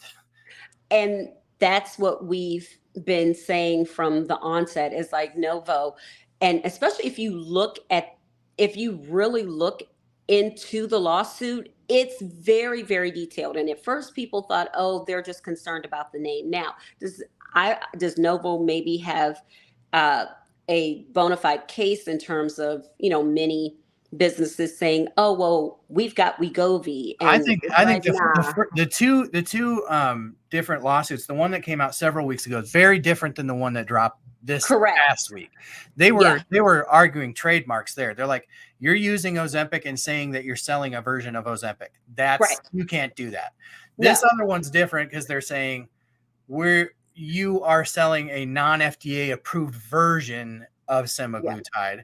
So and you're I don't know. selling a patented version. You're like selling a patented drug. But as we know, compound pharmacies have been around forever. And compound pharmacies they're have vital. been around a long time. It's for people who don't understand what compound pharmacies are. We've covered them a lot on this channel, but compound pharmacies are governed by their board of pharmacy in the state that they operate in. So a lot of people are like, well, they don't operate under the FDA. No, but it's not as if it's the wild freaking West. And they've been around forever. I've got some pictures here that Michelle has shared with me of her compound pharmacies. So there's two different kinds of compound pharmacies. There's sterile compound pharmacies, and then there's compound pharmacies. The sterile ones look like this. I mean, it is a laboratory that is specially made to be sterile to create injections. I mean, look at that. I mean, it's like Area 51 there, right? I mean, it's very, very clean, very regulated. And, one of the things that I thought was very interesting in the Novo Nordisk lawsuit, they cited a 2012 incident with a compound pharmacy that led to a fungal infection that killed some people. And did that happen? Yes, it did. But I always go like, think about this, how many people like millions of people use compound pharmacies every day, right? Yeah. And does Big Pharma really want to get into a pissing match about whether their medications have ever hurt anybody? Like, I don't want to get into all that on my channel because they'll ban people on YouTube too. But you know what I'm saying? Like, there's risk with putting anything in your body. There's risk with putting anything in your body. So that's why I always say doctors and patients, doctors and patients, doctors and patients. Find a good, reputable, trustworthy provider. And they will point you in the direction of a trusted of a trusted compound pharmacy. One thing that I believe you heard me say this earlier in a live when people were asking about the side effects for GLP-1s, they're like, oh, I'm just really concerned about it. I said, with any medication, you're going to have side effects. I said, if you look at the side effects for ibuprofen, that's really what you should be concerned about because that'll mess with your kidneys. Right. But again, it is education. It is just educating people. And I take a compound medication. You have been very open about you take a compound medication. And I have not had any adverse side effects. It comes directly from the pharmacy. And we, talk about it. It is the, MIC-B injections, especially with people that have autoimmune diseases. Injectable medications absorb better into our bodies.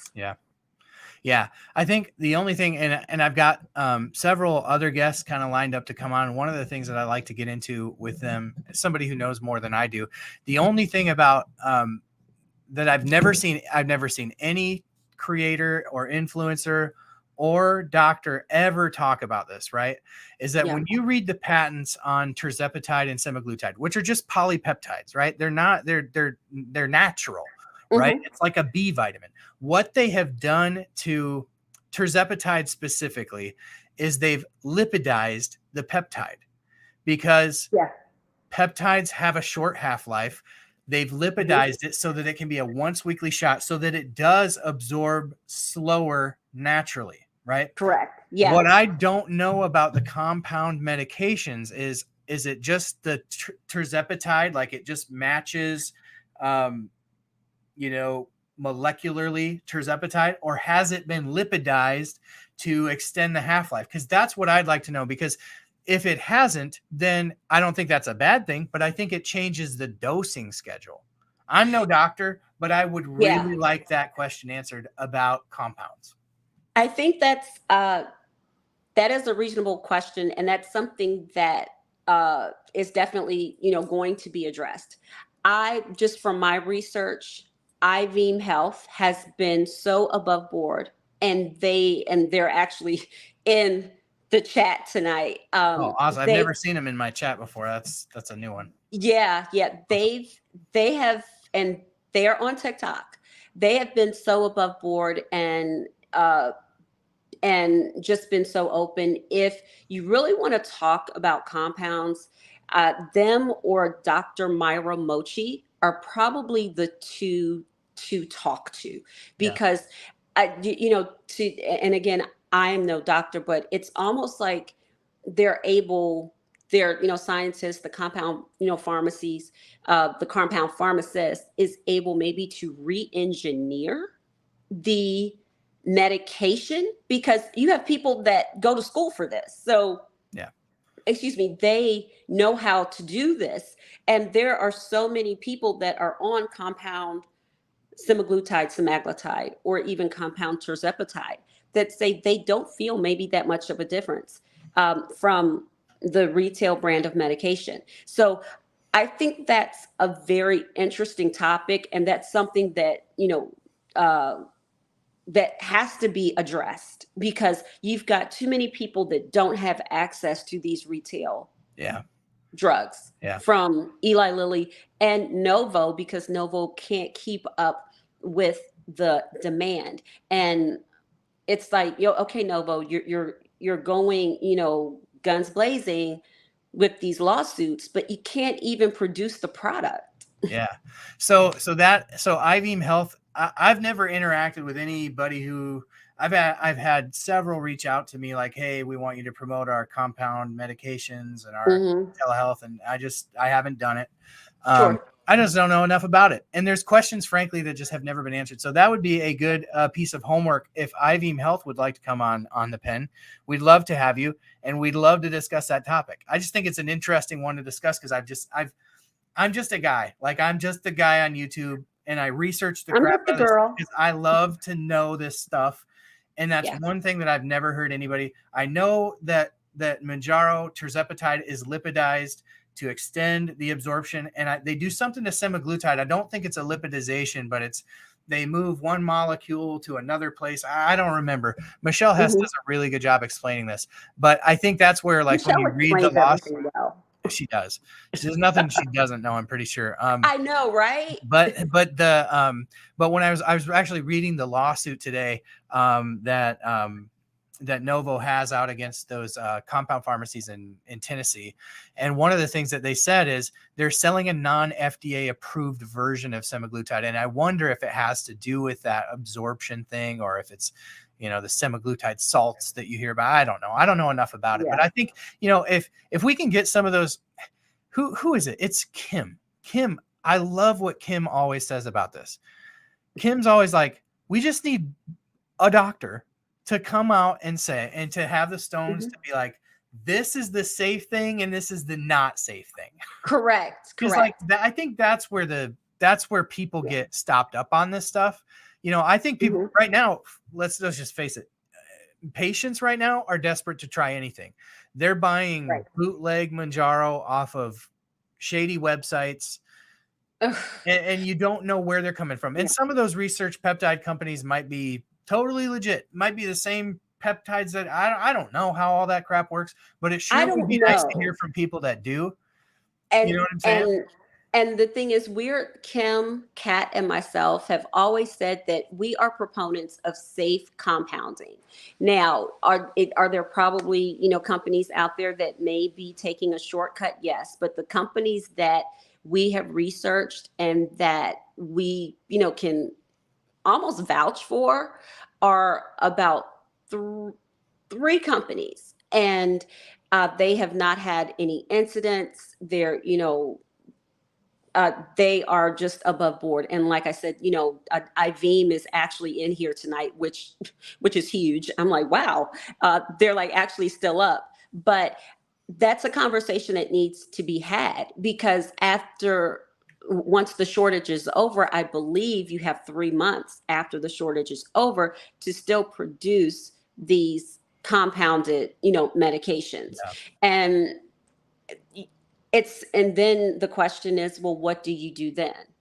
And if the medication is not accessible, if the medication is not included on more formularies, as CVS Caremark kind of rocked everyone's world July 1st, well, really June 30th, when they changed their formulary. About 60 plans for CVS Caremark started to include Mounjaro, where you didn't have to have a prior authorization, nor did you have to have a type 2 diabetes diagnosis code. Yeah. Funny timing on all that. Well, yeah. Yeah. Well, so one little thing that I'm just going to add anecdotally is I like, the same as I do, like people reach out to us with lots and lots of questions. A lot of my answers start with, I'm not a doctor. I'm just a guy on YouTube. Talk to your doctor. But like a lot of people reach out to me about the research peptide stuff. And, one of the things that I was brought to my attention is that there are some of the research peptide companies that are already selling research peptide. Retatrutide? No. Retatrutide is available on some of these websites. Could you believe it? Like, unbelievable. It's okay. So I read today, and I so thought of you, and I thought of Kim when I read it, that a medical professional actually told someone, well, if you have like 10 milligrams or 15 milligrams, and I don't want to say exactly how to do it because I don't want to promote that, but telling this person a method of how to spread their shots out. And we know that this injection pen for Mounjaro has a lot of different components, correct? And this is patented for sure. Yes. And the medical professional was instructing the person how to spread their shots out so they could get more medication out of one how to pen. break apart a Mounjaro dose. And I literally was like, oh my gosh, you have people that were on TikTok, that were on YouTube, that were showing people how to reconstitute their medication. They did not have one glove on. The environment was not sterile. And Kim even did a TikTok of like, don't do that. Just don't do it. But, people were desperate. And I will never forget that day. I literally just almost cried. I'm like, you've got to be kidding me. Someone replied on my pseudo viral video of how to travel with your Mounjaro pen, like for airplane travel. And this person said, well, I'm taking the research grade of Tirzepatide. I'm sorry. And I said, well, are you taking a compound? She said, no. I am taking the research grade, and the vial just doesn't have a, label on it. Well, can I take it with me? I said, well, love bug. And, I always say love bug. I'm like, well, love bug, you might want to have a prescription for that. But since what you have is not, for human consumption, I'm not sure how that's going to go. Because literally on some of the bottom of these vials, it has not for human consumption, And they're showing you how to reconstitute. And I am just so afraid. I'm just like, oh my gosh, this is not happening right now. So I think, but it is happening. Joseph. Yes. So I want to just kind of give my 10 cents in there. Like, people are desperate. And I think a lot of people probably view your needs frozen again. A lot of people view, including myself, I would view breaking apart a Mounjaro dose as being safer than taking a research peptide. Personal opinion. Do you have to be educated on how to do it? Do you have to be careful in how you do it? Yeah. But, there are thousands and thousands of videos on YouTube of people reconstituting research grade peptides. And Yeah. don't think any of them are keeling over. So people are desperate because it feeds into this whole conversation about accessibility. People are so desperate, and it's just not accessible for people. So I think here's my challenge to compound pharmacies and doctors who are selling compound medications, which I have zero problem with. Yeah. Zero. My challenge would be help make the case for people as to why compounding is a safer option for them. Correct. Because if we do that, people will know the research grade peptides are not the way to go. Because, to be honest with you, people are desperate. And if they don't have the money and they're getting bombarded with Facebook ads for $100 Tirzepatide, they're going to buy it and they're going to inject it into themselves because they're desperate. People who are desperate do desperate things. And so accessibility is a huge issue. It's causing all of this. And again, I think the days ahead are much brighter. But what we do need to know, and this is for the viewers, there's a lot of people viewing right now that are new, but there's a lot that have been around for a long time. And what I would say to people, and I say this often, is talk to your doctor and don't let desperation get the best of you right now, because there's a lot of people out there who would seek to take advantage of the desperation that people are feeling right now. Yes. And do many people, here's the reality. Many people take research grade peptides and never experience anything bad, but not everybody does. And it's not legal. And B, you don't know where it's coming from. It is definitely, if you think compound pharmacies aren't regulated by the FDA, this definitely isn't regulated by the FDA.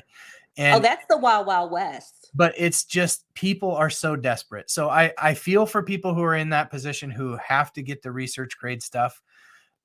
Because again, we've talked about the people who are, I lost 50 pounds, but I got 75 more to go. And I've got all these comorbidities.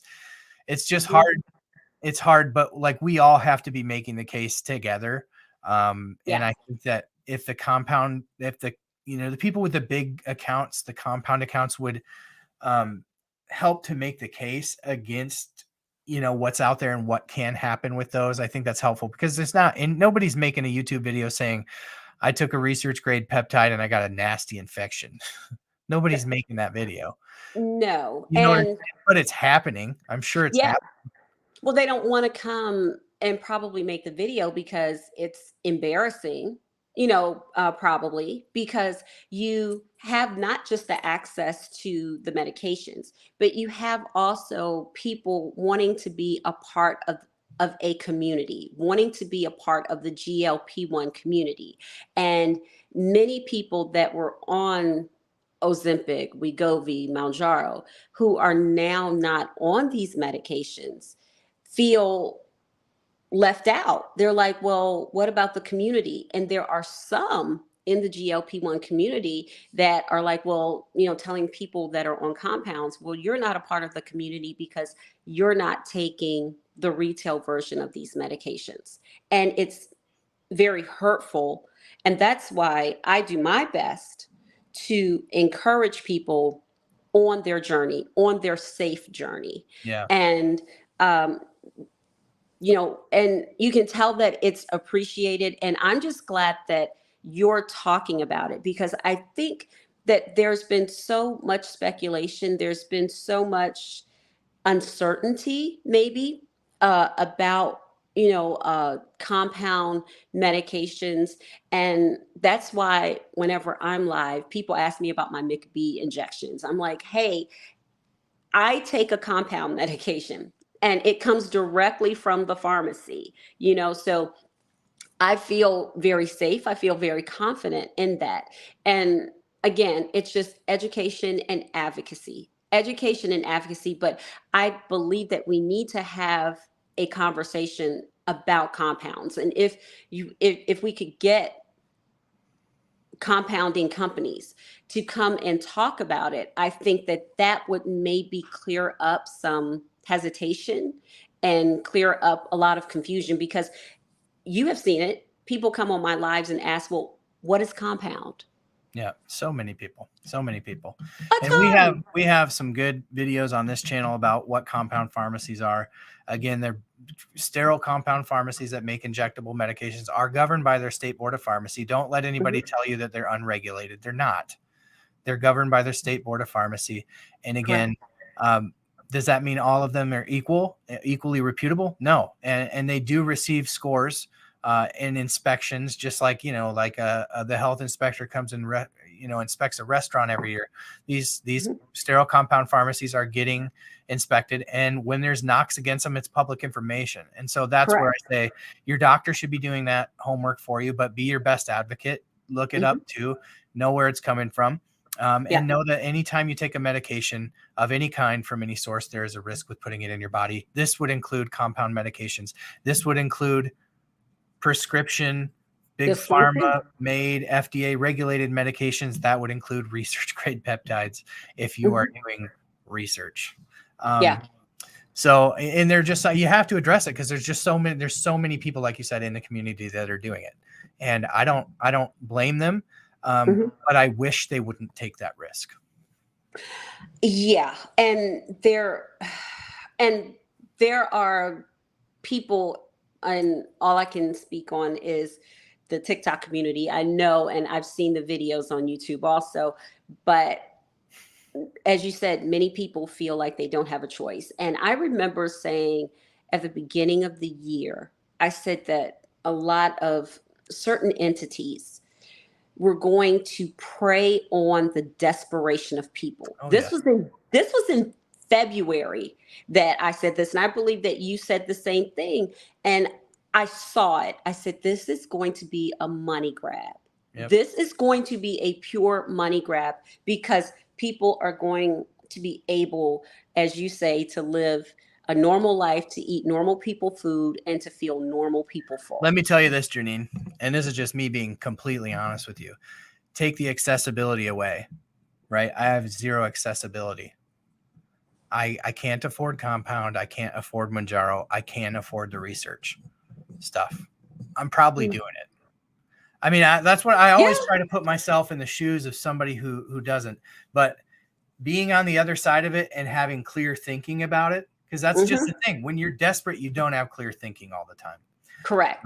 And so being on the other side of it, I would just implore people to do it the safe way or wait. There is a day coming in the not too distant future when we will have generic versions of these GLP-1s, especially, like I said earlier on, the liraglutide, the Saxenda, or Victoza, actually. Victoza is Victoza and Saxenda are coming off of patent. And do they both come off patent at the same time? Yeah. I mean, same medicine, but one's an obesity indication. And correct. Which it's almost like Ozempic and Wegovy. And there are actually like 21 or 23 companies that have already filed paperwork to like produce the generic form of Victoza, Saxenda. And that doesn't necessarily mean that they'll be cheap, but they'll be cheaper. Not at all. But people are holding out hope.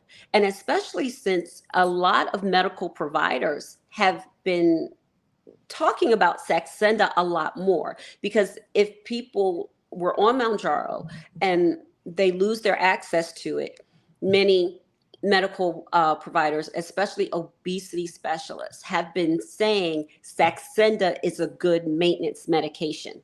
Yeah. So of course, we talked about that. This conversation is coming full circle, isn't it? Yeah. So of course, the demand for Saxenda shoots through the roof, because you've got people like Dr. Daniel Rosen. You've got people like Bourbon RX who have these huge platforms of like 100,000, 75,000. And they're telling, people, obviously check with your doctor, but Saxenda is a good option for maintenance. And then Novo now takes the savings card. Yeah, Saxenda accessibility is an important conversation. I made a video yesterday or today. I think it was yesterday. I made a video about Saxenda, and I haven't followed it super closely, but I knew that once the Wegovy shortages hit, Mounjaro went into a bigger or another shortage, that I was like, this is only a matter of time before the Saxenda hit there, and they took away their savings card to discourage people taking it. So there's no savings card for Saxenda anymore. And so, yeah, a solid third option, says Kim, and I agree.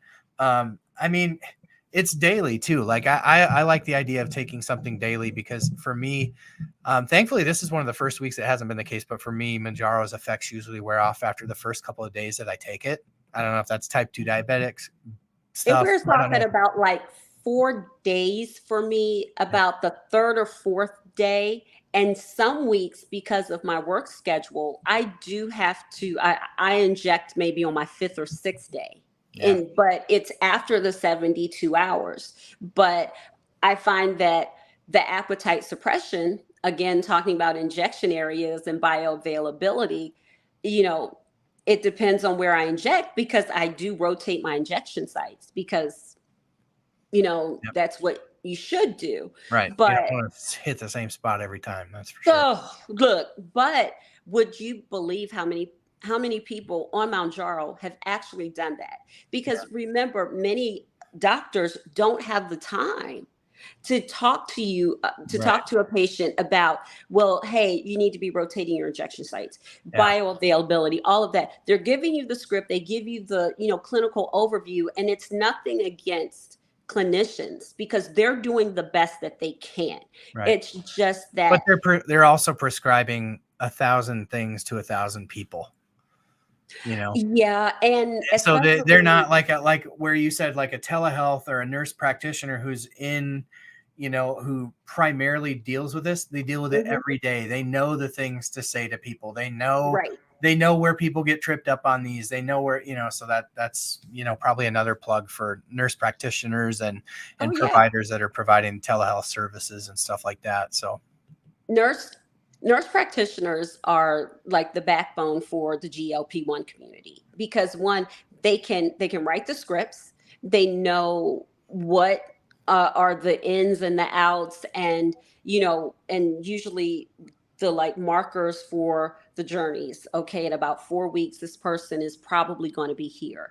In about 6 weeks, okay, well, we may need to check in on them a little bit more. So there really needs to be like maybe like a health coach or another person in between that can follow up with people, because the number of scripts for these GLP-1s, the number of scripts for compound medications are just going to increase. Yeah. And we can only talk so much. We can only, talk about side effects and injection site bioavailability so much. Kim is, all of us are trying to do our part, but you're finding that the GLP-1 community is really the backbone of education for a lot of people. Look at how many people are here tonight. Yep. And it's just like, whoa, wait a minute. And just imagine tomorrow, it's going to be the same thing, because there are a lot of newbies in the community. There's a ton of newbies, and they're thirsty for knowledge. Every day there's more and more and more. Exactly. Well, this has been a great conversation, Jernine. I'm getting sleepy.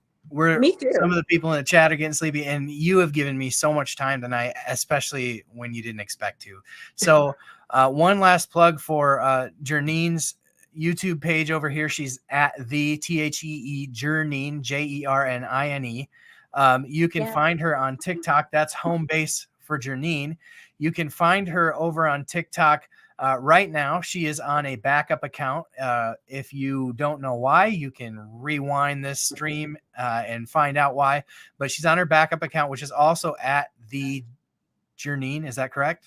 It's at the JMT. That's your banana account. That is my banana account. The JMT, right? Yep. Okay, it's been scrolling across the bottom of the page the whole time. I'll make sure that I get back at some point here and add that into the description. You've been so lovely. Thank you for being such a supporter of me and what I've been doing over here. And thank you for helping me get a jump start over on TikTok. That's been fun as well. And it's been fun to connect with you because you've been on the pen before, but it was kind of a panel, and it's great to have you here on your own because there's so much going on up there. And I feel like we could probably do this till 3 a.m. In fact, I know that we could. I just don't know that people could hang that long. So I don't think they could hang. We got to take the shot. I bet Joe Crypto Utility has gone to bed. And I don't know if anybody can. If Joe hasn't gone to bed, you got to tell me where I'm taking this. But if Joe did go to bed and he happened to mention in the chat where I was going to inject this, please let me know. Otherwise, it's going to go probably in the thigh. I'm feeling thigh guy tonight. Okay, now, Dave, do you do inner thigh or like top or outer thigh? I do kind of like the outer thigh. Like if this was my thigh, yeah, I do it kind of like here, out here to the outer edge. Have you tried the inner thigh? The inner thigh is pretty good. Inner thigh. Thigh works, Joe said. All right, inner thigh, Joe. I feel like that would hurt. That skin's sensitive in there. No, you know what? Believe it, at least for me, it hurt more on the outer thigh. See, the outer thigh for me is more muscular. I got a little bit to grab onto on the inner thigh, not much, but the thigh for me is the more muscular part. And I like when I take Mounjaro, I like to feel it. So the fattier the spot, the less I feel it. I don't have to feel it. No, I mean, feel it. The effects of it, not the shot itself. Okay, gotcha. And I feel it more when I inject into a less fatty spot.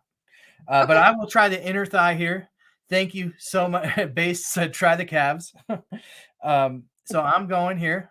Joe, this is for you, buddy. Thank you for the food. And thank you to Mrs. Bell. And thank you to Donna as well for the super chats. Sue, the dude, for the super chats tonight. Appreciate you. Inner thigh.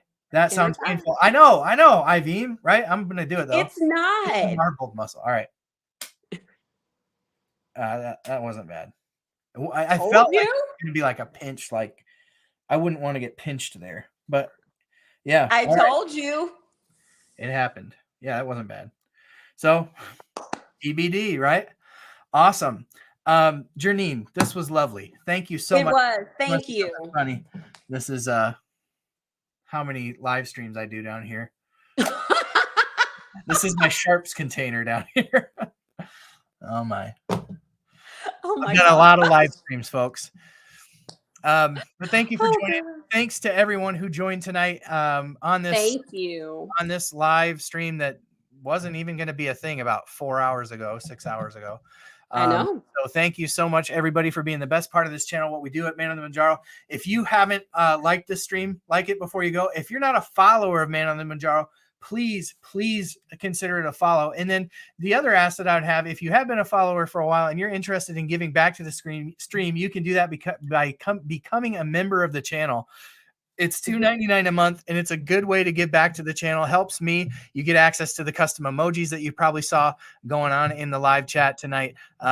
And it just helps me to continue to do this, pay for the things like the StreamYard. And if we would have had time, the phone stuff that I use for you to call in and do that. So it just helps. And it also is a huge encouragement to me. So consider that. Thanks to those who became members tonight. Mrs. Bell became a member. Anna became a member. Thank you so much for becoming a member. Thank you all for being the best part of the stream. You all mean so much to me. I know that you all mean so much to Janine.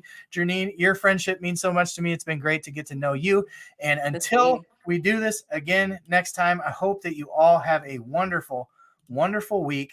Thank you all for joining. We will see you next week. Bye.